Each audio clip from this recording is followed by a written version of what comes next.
And the flows are slowed down so much because? Much smaller nozzles now on these particular single stream ones. Now, different story. We get up into the bigger varieties, the larger rotators with the multiple tracks.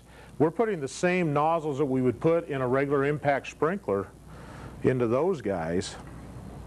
And our flow rates then come up into the gallons per minute and are going to look similar to the flow rates that we had with impact sprinklers. And so our gallons per minute, we'll go to gallons per minute then and really increase that factor. And with those pivot, we could end up on those pivot rotators in the neighborhood of 20 gallon a minute if we wanted to go that high. So that flow rate on these big 3/4 ones for pivots, that's up to,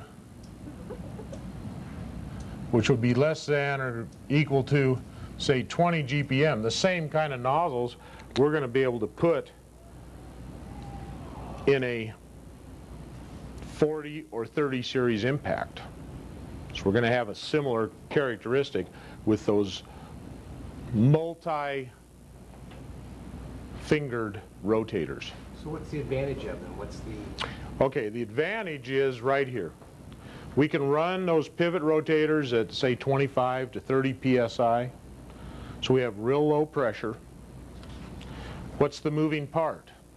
Well, the moving part is really just a stem, a stainless steel shaft that turns as that plate gets impacted with the water. And the reason it turns is that those plates just have a little curvature to them. So as the water hits them, it creates just a little sideward force, and it makes that thing turn around in a circle slowly. So it's just longevity. So as long as we can keep the silicone up in that little cap, it's going to keep working. And there is some wear because we do have a turning part. The shaft is turning, so we do have a wear area. So that is the only wear. We can run a lower pressure. We can run the same flow rates. We can get relatively good range. We can get out there almost 40-foot radius with those guys, which is just slightly less than what that impact's going to give us, for a much cheaper device that has much less wear and tear. And so that's been it's been quite a huge success in the pivot industry. Now in the orchard industry, it becomes a great deal because we can keep low pressure, we can get really low flows, and still get a lot of range out of it.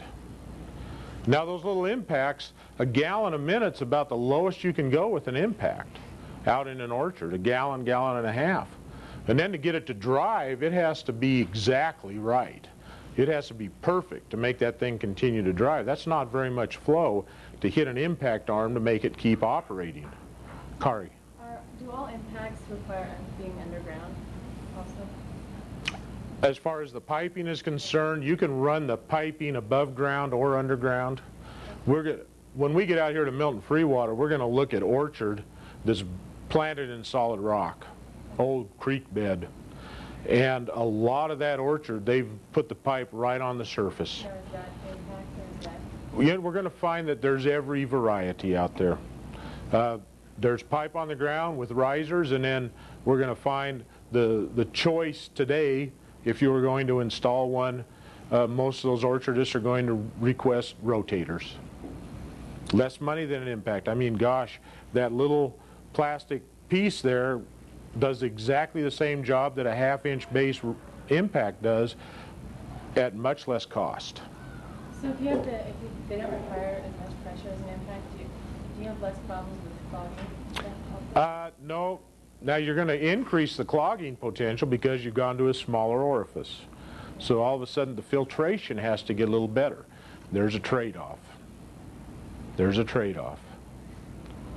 And you know that filtration costs you some energy too.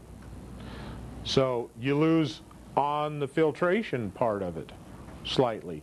it's going to cost you maybe 5 psi on your total system pressure to be able to drive the water through the filtration, maybe as much as 10 psi at the pump.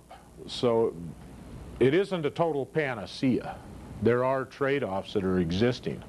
Whereas if you have all impact sprinklers with large nozzles, you don't need any filtration except maybe a screen around the suction of your pump, or if you're coming out of a well, you don't need any filtration at all.